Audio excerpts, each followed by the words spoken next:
없으신가요? 예, 그러면 바로 말씀을 함께 생각해 보도록 하겠습니다. 제목은요, 서로 받으라라고 하는 제목이에요. 오늘 본문 7절에 있는 것처럼 서로 받으라라고 하는 말이에요. 받으라고 하는 말이 무슨 뜻이에요? 용납하라, 수용하라, 이해하라, 인정하라, 뭐 어떤 이런 의미가 되는 거죠. 아유, 그냥 받아줘. 그 사람도 오죽하면 그러겠어. 그냥 받아줘. 이런 의미가 되는 거죠. 해서 그 사람의 사정과 형편을 헤아릴 줄 아는 것. 이게 우리들에게 필요하다고 하는 것입니다. 그런 이야기들을 해요. 현대인들에게 있어서 가장 중요한 것은 소통과 공감이다. 이런 말을 하는 사람들이 더러 있어요. 소통과 공감이라고 하는 말이 무슨 뜻이에요? 저 사람하고 나하고 하는 이야기. 그렇죠? 이 이야기를 서로 주거니 받거니 하는 것. 이게 소통이죠. 그런데 소통이 안 된다. 일방통행이다 하는 건 뭐예요? 아무리 저 사람이 이렇게 이야기를 한다 할지라도 들은 척도 하지 않고 아는 척도 하지 않고 이렇게 되면 이것이 일방이 되는 거죠. 그런데 우리 현대인들은 소통이 그만큼 중요하다고 해요. 사실 그럴 수밖에 없겠죠. 저도 이제 뭐 아파트에 살고 있습니다만은 현관문 딱 걷고 있으면은 누구랑 이야기할 사람이 없잖아요. 그렇잖아요. 그러나 예전에 뭐 우리 이제 교인들 이제 집에 신방 가보더라도 예전에 가옥 형태를 가지고 있는 그런 교인 집에 신방을 가게 되면은 옆집 사람들하고 뭐 담장 너머로도 이야기할 수 있고 말이죠. 이런 일들이 얼마든지 가능하다는 거죠. 저만 하더라도 국민학교 입학하기 전에, 요즘 초등학교라고 하지만요, 국민학교 입학하기 전에 제가 살던 동네가 이제 조치원이에요. 지금 행복도시에 나오는 그 조치원이 우리 이제 본가였는데, 거기서 이제 바로 옆에 집이 우리 친구네 집이에요. 동갑내기 친구. 저기 부천에 지금 있는 안수 집사인데요. 근데 그 친구 집을 대문으로 연결하려면은 빙 돌아서 가야 돼요. 그런데 대문으로 안 가고 그냥 담만 넘어가면은 바로 옆에 집이 되는 거예요. 그래서 대문으로 잘 안 다니고 담 넘어 다니는 그런 일이 어렸을 때 있었어요. 저는 어려서부터 남의 집 담을 튀는 그게 뭐예요? 그만큼 가까운 거예요. 제가 담을 튀어 넘어가더라도 그 집 어른들도 누구 하나 도둑이야 소리 지르는 사람들도 없고 왔냐 이러죠. 제가 어렸을 때 시골에서 부르던 이름은 한호였거든요. 한호 왔냐 이러고 하는 거죠. 그만큼 이제 소통이 잘 되던 시대였지만 요즘에는 소통이 잘 안 된다는 것이죠. 자동차도 소통을 단절하는 것 가운데 하나예요.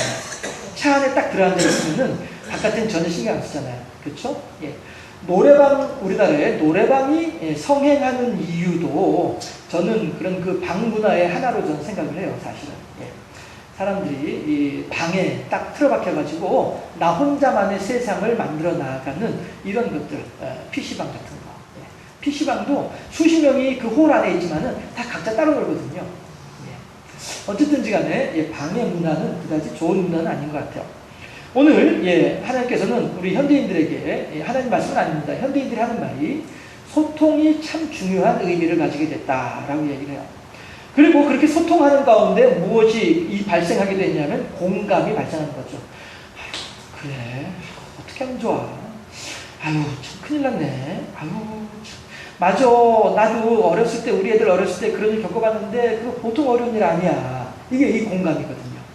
그 사람이 하는 말에 대해서 동의해주고 나도 너랑 같은 마음이야 라고 하는 그런 의식을 그 사람에게 심어줌으로써 지금 저 사람이 나를 받아주고 있구나 라고 하는 생각을 가지게 하는 것이죠. 그렇게 되면 그 사람의 마음이 이야기하는 것만으로도 이미 그 마음의 치유가 되고 회복이 된다는 것이죠. 그렇게 하면서 나와의 관계는 더욱더 돈독해지게 되는 것입니다. 제가 중학교 다닐 때부터 참 잘했던 것 가운데 하나가 뭐냐면 친구들 이야기를 들어주는 거를 참 제가 잘했더라고요. 생각해보니까 나중에 생각해보니까 그 당시엔 몰랐는데 지금 생각해보니까 들어주는 걸 잘했더라고요. 그러니까 얘네들이 와가지고 1시간이나 2시간이고 막 떠들다가 나중에 가면서는 한웅아 고맙다 이러면서 가는 거예요. 근데 지금 생각해보니까 그게 상당히 기초 원리더라고.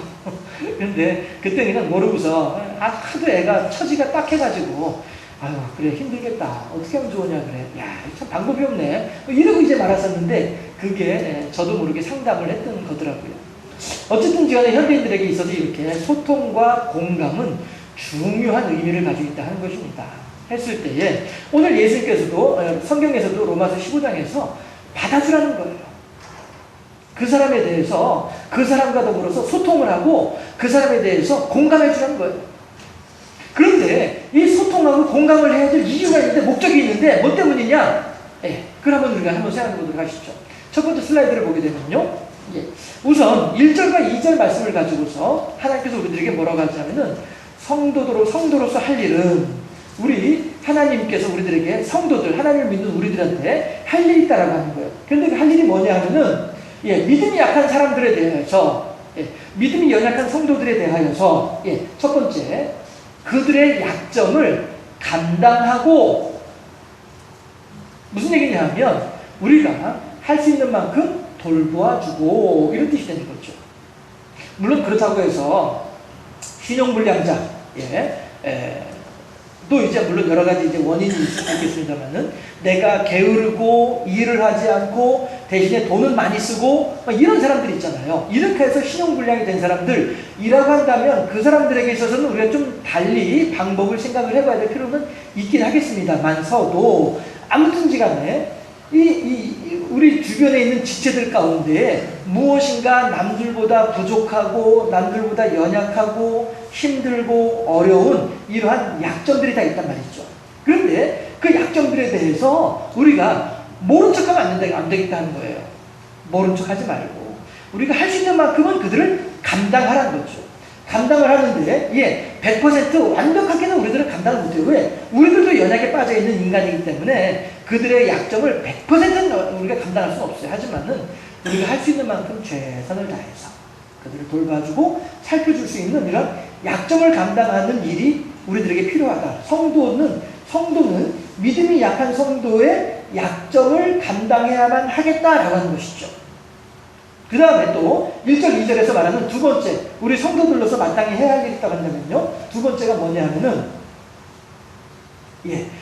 기쁘게 하라는 거예요. 기쁘게.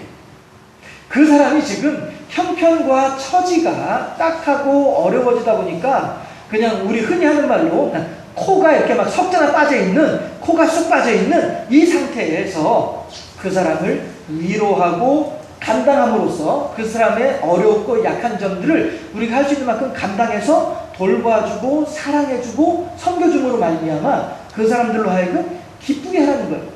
축 처져 있는 어깨를 다시 한번 이렇게 일으킬 수 있도록 그렇게 돌봐주라는 것이죠. 이게 성도들이 마땅히 해야 할 일이다라고 하는 거예요.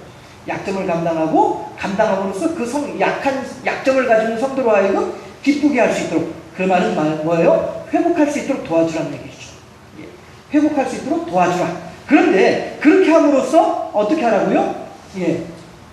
선을 이루고 덕을 세우라라고 하나님께서 우리들에게 요구하고 계시더라 하는 거예요. 이것이 이 시대를 살아가는 성도로서 마땅히 해야 할 일이다. 내가 예수 믿는 사람이 있네 할 것이 아니라 내가 교회 집사네, 권사네, 장로네, 목사네 이런 것들도 중요하지만 그보다 먼저 우리 성도들이 해야 할 일이 있다고 한다면 그것은 뭐냐면 믿음이 약한 우리들의 지체들, 우리들의 이웃들에 대해서 그 사람들의 약점을 보살펴주고 보완해주고 돌봐줌으로써 그들도 기뻐하고 함께 즐거워할 수 있는 그러한 수준으로 그 사람들을 회복시킴으로써 그것이 바로 선을 이루는 일이고 하나님께서 우리들에게 원하시는 덕을 세우는 일이 된다라고 하는 거예요. 그러니까 단지 그냥 이웃 사람을 약점을 살펴주고 그 사람을 기쁘게 하는 데서 끝나는 것이 아니고 그렇게 함으로 말미암아 우리들이 마땅히 행해야만 할 선, 우리들이 마땅히 실천해야만 할 덕을 우리들이 세울 수 있게 된다 하는 것이에요. 결국 내가 하나님께 영광 돌리는 방법은 나 혼자서 잘해서 될 일이 아니라 내가 내 이웃 사람들에게 어떻게 하느냐에 따라서 달라지더라. 이렇게 나오는 것이죠. 물론 내가 막 3시간, 4시간, 5시간씩 쥐야 하면서 기도함으로써 하나님께 영광 돌려드릴 수도 있습니다만은 그 일도 중요하지만 그 일을 하지 말라는 것이 결코 아니고요. 그 일도 소중하지만 그에 못지않게 옆에 있는 사람들을 살펴주고 돌봐주어서 함께 손을 붙잡고 하나님의 약속의 그 나라에까지 같이 갈 수 있도록 그들을 세워주는 것, 약점을 감당하여 기쁘게 하는 것, 이것이 바로 우리 성도들로서 할 수 있는 선을 이루는 방법이고 덕을 세우는 방법이더라 라고 하는 것입니다. 그런데 그러면 우리가 왜 이렇게 선을 이루고 덕을 세워야만 하느냐? 그 다음 슬라이드를 보게 되면요, 왜냐하면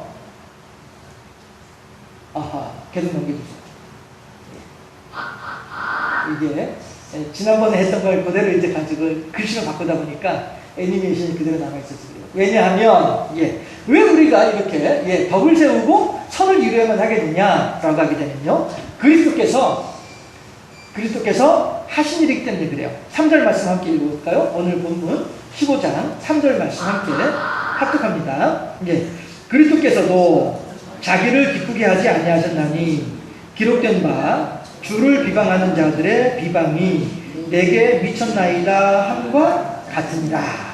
무슨 얘기냐면요, 예수님께서도요, 예수님을 손가락질하고 예수님을 비방하는 그 소리들이 예수님 귀에까지 들렸단 말이에요. 그리고 그 결과가, 그 영향이 예수님에게까지도 다다랐단 말이죠. 그게 뭐예요? 십자가에 못 박혀 돌아가신 일이죠. 그렇죠? 예수님을 비방하는 일에 가장 마지막 결정적인 비방, 마지막 결정적인 악행이 뭐냐면 십자가 사형이잖아요. 그러니까 3절 말씀이 그걸 얘기하는 거예요. 그리스도께서도 자기를 기쁘게 하지 아니하셨나니, 무슨 얘기예요? 그리스도께서도 이 세상을 살아가면서 자기 욕심대로 살지 않았다는 거예요. 도리어 하나님 뜻대로 살려고 노력했다, 힘썼다라는 뜻이 되는 것이죠. 그 말은 다시 말하면 자기를 기쁘게 하지 아니하셨나니 기록된 바 주를 비방하는 자들의 비방이, 주님을 손가락질하고 주님을 욕하고 주님께 못되게 굴던 사람들의 그 모든 행동들이 내게 미쳤나이다, 내게 다다르게 되었나이다, 내게 딱 와닿았나이다, 이 말이란 말이에요. 그게 뭐예요? 십자가에 못 박혀 죽게 되는 일이죠. 예수님께서도 십자가에 달려 죽기까지도 자기를 기쁘게 하지 아니하고, 즉 자기 만족대로 살아가지 아니하고 자기 뜻대로 살아가지 아니하고 하나님의 원하시는 대로 살아가려고 힘쓰셨더라 라고 하는 것이죠. 그 다음에 두 번째, 왜 우리 성도들이 그렇게 덕을 이루고 선을 세워야 되는지, 왜 그래야만 하느냐? 첫 번째는 그리스도께서 그렇게 하셨으니까. 두 번째는 뭐냐면요, 큰일 났다, 이거 계속 앞으로 이럴 건데 두 번째는 뭐냐면 성경이 우리들에게 말해주고 있기 때문에 그렇다는 거예요. 자, 그게 뭐냐면 한번 15장의 4절 말씀이거든요. 4절 말씀 한번 함께 또 읽어보도록 합니다. 무엇이든지 전에 기록된 바는 우리의 교훈을 위하여 기록된 것이니 우리로 하여금 인내로 또는 성경의 위로로 소망을 가지게 합니다. 뭐냐면은 전에 기록된 바가 뭐예요? 성경에 쓰여져 있는 내용들이 되죠. 여기서 말하는 성경은 모세오경을 이야기하는 거예요. 해서 모세오경과 시편, 그 다음에 이런 지혜서, 이런 것들을 이야기하는 거예요. 해서 이 성경에서, 그러니까 예수님 이전에, 신약 성경이 쓰여지기 이전에 쓰여진 여러 가지 성경책들을 보게 되면 기록된 하는 말이죠. 우리의 교훈을 위하여 기록된 것이니 우리들에게 가르쳐주기 위해서, 우리들에게 올바른 길을 열어주기 위해서 성경에 그렇게 기록되었다라고 하는 것을 이야기하고요. 그러면 하나님께서 우리들에게 가르쳐주고자 하는 것이 무엇이냐? 그것은 결국에는 인내하라는 말이죠. 그리고 위로함으로써 우리들에게 소망을 주는 것이다라고 하는 거예요. 성경에서도 우리들을 이렇게 받아주고 성경에서도 우리들을 이렇게 용납해주고 있지 않느냐라고 하는 거예요. 그러니까 우리 성도들은 이웃 사람들의 약점을 감당하며 그들을 기쁘게 함으로써 성도로서 마땅히 해야 할 선을 세우고 선을 이루고 덕을 세우는 생활을 해야만 한다라고 하는 거예요. 왜 그러냐? 첫째, 예수님께서도 십자가 달려 돌아가시기까지 그 일을 실천하셨기 때문에. 둘째, 구약 성경에서도 하나님께서 그 목적을 가지고 우리들에게 말씀하고 계시기 때문에. 인내하고 위로의 위로하는 가운데 우리에게 소망을 주려고 하신 분이 하나님이시더라, 구약 성경에서. 그러니까 우리들은 마땅히 그렇게 하는 것이 성도의 할 일이 아니겠느냐라고 바울은 지금 우리들에게 권면하고 있는 것이라는 거예요. 그러면 그 다음 슬라이드 한번 보실까요? 넘겨주세요. 됐어요. 이거 봐라. 이 참 애니메이션을 처음부터 다시 해야 되는데. 자, 다시 한번 인내와 위로의 하나님은 하고 또 한 번 좀 열어주세요. 인내와 위로의 하나님은 성경을 통해서 말씀하시는 하나님이시기 때문에 그렇게 하는 거죠. 말씀하시는 한 번 더.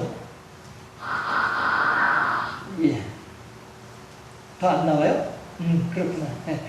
자, 첫 번째는요, 인내와 위로의 하나님은, 성경에서 말하는 인내와 위로의 하나님은요, 성경을 통해서 말씀하신 하나님이에요. 이 성경에서, 5절에 보니까, 이제 인내와 위로의 하나님이 너희로 그리스도 예수를 본받아 서로 뜻이 같게 하여 주사, 6절에요. 6절 함께 합독하실까요? 한 마음과 한 입으로 하나님 곧 우리 주 예수 그리스도의 아버지께 영광을 돌리게 하여 하노라 라고 한단 말이에요. 그러니까 3절 4절에서 성도들에게 인내와 위로의 하나님으로 역사하신 하나님이신데 왜 하나님께서 인내와 위로로 성도들에게 소망을 주셨느냐 하면은 그 하나님은 그냥 우리들의 기분을 따라서 역사하신 하나님이 아니라 성경에 기록된 대로 역사하신 하나님이시다라고 하는 것을 이야기하는 거예요. 하나님은요, 그때마다 달라진 하나님이 아니라 그때에도 그 하나님이었고 지금도 그 하나님이에요. 그때에도 그렇게 뜻을, 규범을 정해놓으신 하나님이시고요. 지금도 그렇게 정해놓으신 하나님이란 말씀이에요. 이게 성경에 기록된 하나님의 말씀이에요. 우리들은요, 하나님의 말씀이기 때문에 그때에도 그 말씀이었고 지금도 그 말씀이기 때문에 그때에도 그렇게 살아가야만 한 것이고 지금도 그렇게 살아가야만 한다라고 하는 것이죠. 이게 신실하신 하나님, 미쁘신 하나님이란 말씀이죠. 새벽에 우리가 에스더서를 봤어요.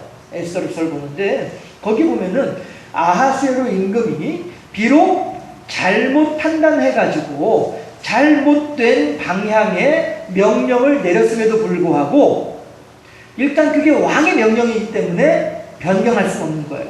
그만큼 왕의 명령은 무게가 있는 거죠. 비록 그것이 잘못된 명령이라 할지언정 바꿀 수 없는 거예요.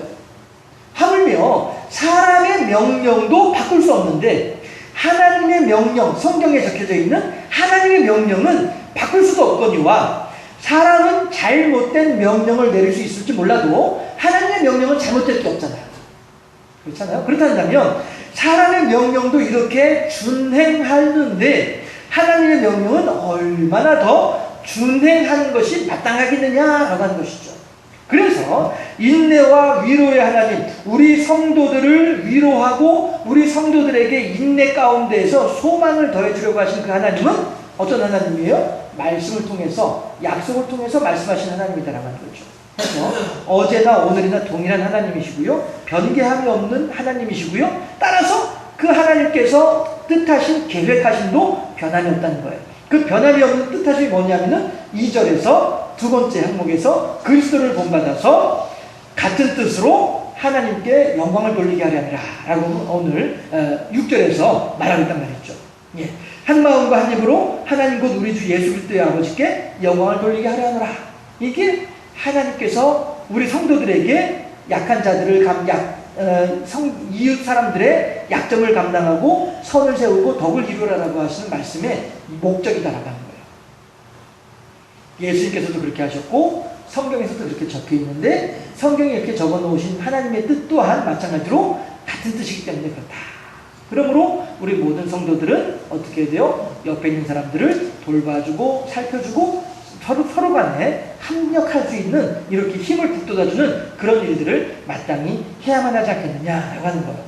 그러므로 로마서 15장 7절 말씀을 결론적으로 함께 합독해보도록 하겠습니다. 그러므로 그리스도께서 우리를 받아 하나님께 영광을 돌리신 것 같이 너희도 서로 받으라. 아멘. 이 말씀이 무슨 얘기예요? 예수님께서도 우리들을 받아주셨지 않느냐. 아까 우리 집사님 기도하시면서 죽을 수밖에 없는 죄인이었음에도 불구하고 이렇게 기도하시잖아요. 그래요. 우리들 스스로를 생각을 해볼 때 너무나도 부끄럽죠. 하나님 아버지 앞에서 어떻게 내가 과연 하나님을 하나님이라고 부를 수 있을까? 내가 과연 어떻게 아버지를 아버지라고 부를 수 있을까? 나 같은 죄인이. 누가복음 15장에서 아버지의 유산을 미리 받아가지고 집을 나갔던 둘째 아들이, 예, 재산을 다 탕진하고 난 뒤에 굶어 죽을 정도가 되니까, 예, 아버지 앞에 돌아오는 거예요. 예, 그런데 그때에도 회개하는 마음으로 아버지 앞에 오는 것이 아니에요. 예, 죽지 못해서 오는 거예요. 예, 둘째 아들은요, 정말로 못된 아들이에요. 예, 좀 더 우리가 오전에도 이렇게 예를 들었던 것처럼 좀 더 적나라하게 표현을 하자면요, 못돼 처먹은 녀석이에요. 둘째 아들은요. 예, 정말로 제가 누가복음 15장 첫째 아들, 둘째 아들을 묵상을 하면 할수록에 둘째 아들이 얼마나 못된 아들인가 하는 거를 정말로 절감하게 돼요. 멀쩡히 살아있는 아버지를 갖다가 죽은 사람 취급을 하잖아요. 유산 미리 달라고 하는 게 뭐예요? 예, 유산 미리 주시오. 이 말은 난 당신 죽은 사람 취급하겠다는 거예요. 예, 그걸 유산 받아가지고 뭐 하려고? 멀리 떠나겠다는 거예요. 뻔히 살아있는 아버지임에도 불구하고 아버지의 품을 떠나겠다는 거예요. 아버지의 품을 떠나는데 아버지로부터 유산을 물려받겠다라고 하는 것은 의절하자는 거예요. 의절하자는 거. 얼마나 아버지한테 상처가 있었는지는 모르겠습니다만은 아무튼 전에 아버지한테 이렇게 의절하자라고 얘기를 하는 거예요. 실제로 의절을 하잖아요. 의절을 하니까 재산 다 챙겨가지고서는 멀리 떠나버리고 말잖아요. 그리고서는 가서 이제 굶어 죽기 직전 되니까 둘째 아들이요. 예, 자존심은 있으니까 어떻게 하면 좋지? 하다가 그래 설마니 굶어 죽는 것보다야 예, 자존심을 한번 꺾는 게 낫지. 그리고서 아버지 집에 돌아오는 거예요. 그런데 아버지가 이제 뭐라고 하냐면은 아버지는 동구 밖에서 어제도 오늘도 눈물 머금고 예, 내 주님 오기만을 기다립니다 하는 것처럼 말이죠. 예, 아버지는 아들이 오기만 기다리고 있는 거예요. 아버지는 아들을 너무 잘 알고 있거든요. 내 아들은 분명히 내 재산을 가지고 가서 탕진했을 거다. 그리고 굶어 죽기 직전일 거다. 그리고 반드시 내게 돌아올 거다. 오늘 올려나 내일 올려나 이것만 차이가 있을 뿐이지 분명히 온다. 아버지는 그 아들을 기다리기 위해서 동부 밖에서 아들을 기다리고 있는 거예요. 어제나 오늘이나 내일이나 여전히 동일하게 그 자리에서 바람이 부나 비가 오나 햇볕이 그으나 그냥 그 자리에서 아들을 기다리고 있는 아버지란 말이죠. 그러다 보니까 아버지도 얼굴이 새카맣게 타면서 늘 걱정하고 있으니까 노심초사하니까 얼굴이 새카맣게 타면서 바짝 말랐어요. 남들이 아들조차도 알아보기 힘들 정도로 그렇게 얼굴이 바짝 말랐어요. 둘째 아들도 마찬가지로 다른 동네 가서 죽기 직전까지 고생을 했으니까 얼마나 얼굴이 바짝 마르겠어요. 제가 군대에 있을 때 이름도 안 잊어버려요. 김기형이라고 하는 친구가 있었는데 이 친구가 아주 이렇게 귀공자 타입이에요. 부하게 귀공자 타입인데 훈련소 군대밥을 못 먹는 거예요. 입맛이 없어가지고 이걸 못 먹는 거예요. 예. 겨우 먹어도 한 숟가락 두 숟가락밖에 못 먹어요. 그렇게 입맛이 까다롭더라고요. 근데 저는 이제 그 친구 일부러 그 친구 앞에 앉는 거예요. 그래서 너 밥 안 먹냐? 내가 먹을게. 하고서 먹으면서 그랬는데 그 친구가 6주 훈련소에서 6주 생활하면서요. 처음에 그렇게 귀공자 같은 얼굴이 6주 훈련하면서 마칠 때쯤 되니까 정말로 피골이 상접해가지고 쭉 쪼그라들어가지고 그렇게 해서 훈련소를 마치는 거를 제가 본 적이 있었어요. 그랬다 나중에 이제 실무 생활하면서 보니까 다시 훈련소 초기 입학할 때 같이 이렇게 들어올 때 같이 이렇게 얼굴에 살이 오르고 이렇게 하긴 하던데 그렇게 사람 얼굴이 변하더라고요. 6주 만에 한 달 반 만에 그렇게 변하더라고요. 그러니까 지금 둘째 아들도 누가복음 15장에서 둘째 아들도 그렇게 몇 날 며칠을 굶어 죽을 정도로 고생을 했으니까 얼마나 피골이 상접하게 얼굴이 쭉 살이 빠졌겠어요. 그런데 아들은 아버지 얼굴을 못 알아봐요. 그만큼 아버지가 햇볕에 바람에 풍상에 노심초사 걱정에 얼굴이 많이 상한 거죠. 아들은 아버지를 못 알아봐요. 그런데 아버지는 그 아들을 알아보는 거예요. 그리고서는 아들이 미처 알아보기 전에 먼저 아버지가 아들에게 달려가서 아들을 껴안고 우는 거예요. 아이고 아들아 잘 왔다. 내가 너를 얼마나 기다리는지 모른다. 잘 왔다. 이러시단 말이에요. 그런데 이들의 둘째 아들이 그러면 아버지가 자기를 이렇게 껴안고서 울면은 아버지의 사랑, 아버지의 진심을 헤아릴 수 있어야 되잖아요. 그쵸? 그런데 둘째 아들이 못했다라고 하는 게 그래서 그러는 거예요. 뭐라고 하냐면은 아버지요! 내가 더 이상 아버지의 아들이라고 말을 못하겠습니다. 나를 아버지 집에 품꾼의 한 사람으로 삼아주소서라고 얘기해요. 이 말은요, 아버지 가슴에 대못을 박는 말이 되는 거예요. 아버지는 지금 그렇게 기다리는 아들이 돌아와가지고 너무너무 기뻐서 울며 불며 눈물찍 콧물찍 막 침까지 흘려가면서 아들을 껴안고서 통곡을 하고 있는 중인데도 불구하고 거기다 대고서 그 아버지를 향해서 아들이 뭐라고 하냐면은 나는 더 이상 아버지 아들이 아니에요. 난 아버지랑 의절했잖아요. 아버지 유산 받아갈 때 나는 의절한 사람이잖아요. 난 더 이상 아버지 아들 아니에요. 나를 아들 취급하지 말아주세요. 다만 내가 지금 굶어 죽을 것 같아요. 그러니까 품꾼의 한 사람으로 아버지 집에 살고 있는 그 일하는 사람들이 있잖아요. 그 일꾼의 한 사람으로 나를 삼아주세요. 그래서 내가 공짜로 아버지 집에서 공짜로 살고 싶지 않아요. 왜? 아버지 아들 관계 끊어졌으니까. 의절에서 끊어졌으니까. 내 당신 집에서 공짜로 살고 싶지 않아. 나 밥 얻어먹고 싶지 않으니까. 근데 일 시켜줘요. 일 시켜주면 내가 일을 하면서 월급을 받아가지고 먹고 살 테니까. 이렇게 말하는 거야. 아버지는 아들을 껴안고서 어찌할 바를 모르는데 아들은 여전히 아버지를 이웃집 아저씨 취급하고 있는 거예요. 얼마나 못된 아들이에요. 그럼에도 불구하고 그 아버지는 아니다 얘야. 너는 내 아들이야. 너는 비록 나에게 의절하자라고 얘기를 하지만 비록 너는 그렇게 말을 할 수 있지만 내가 어떻게 너와 이 부모의 자식의 관계를 끊을 수 있겠니? 넌 여전히 내 아들이야. 이게 아버지의 마음이에요. 그 대못을 박음에도 불구하고 그 대못을 그대로 맞으면서도 그 아들을 아들로 인정해 주는 게 이게 아버지의 마음이란 말이죠. 이게 하나님의 마음이란 말이에요. 오늘 15장 7절에서 그리스도께서 우리들을 그렇게 받아주셨단 말이에요. 우리가 예수님의 가슴에 대못을 박던 우리들이었는데도 불구하고 예수께서 우리들을 받아주셨단 말이에요. 예수께서 우리들을 용서해 주시고 예수께서 우리들을 구원해 주시고 예수께서 우리들을 당신의 백성을 자녀로 삼아서 천국의 백성으로 삼아주셨단 말이에요. 우리가 이렇게 큰 은혜를 받았는데 우리도 마찬가지로 우리들 이웃 사람들을 향해서 우리들의 옆에 있는 사람들에게 용서 못할 것이 뭐가 있겠냐, 받아주지 못할 것이 뭐가 있겠냐. 오늘 로마서 15장 1절의 7절까지 말씀은 서로 받으라 라고 하는 말의 의미는 이러한 의미, 이러한 뜻을 가지고 있다라 하는 것입니다. 그러므로 그리스도께서 우리를 받아 우리들은 어떤 사람들이었습니까? 아버지의 가슴에 대못을 박던 아들이 우리들이었단 말이에요. 그럼에도 불구하고 그 아버지가 그 아들을 아들로 인정해 주는 것처럼 예수님께서도 이 큰 죄인을, 이 감당할 수 없는 죄인을, 어찌할 수 없는 죄인을 예수님께서도 용서해 주셨지 않았느냐. 그렇게 함으로 말미암아 어떻게 해요? 하나님께 영광을 돌리셨지 않았느냐. 예수님께서 그런 것처럼 너희도 서로 받으라. 너희도 서로 용서하고 너희도 서로 용납하고 너희도 서로 이해함으로 말미암아 그렇게 함으로써 너희들도 하나님께 영광을 돌리도록 하라. 왜요? 이것이 하나님의 뜻이기 때문에 그런 거예요. 예수님께서도 그렇게 하셨고 성경에서도 그렇게 말씀하시는 것처럼 갈 길을 밝히 보이시니 주 앞에 빨리 나가시다라고 하는 찬송가 가사처럼 우리들에게 이 세상을 살아가는 우리 성도로서 하나님을 믿는 사람으로서 이웃 사람들을 어떻게 대해야 할지에 대해서 분명하게 우리들에게 그 방향을 제시해주고 있으니까 그 길을 따라서 열심히 하나님께 영광을 돌리는 삶을 살도록 하라.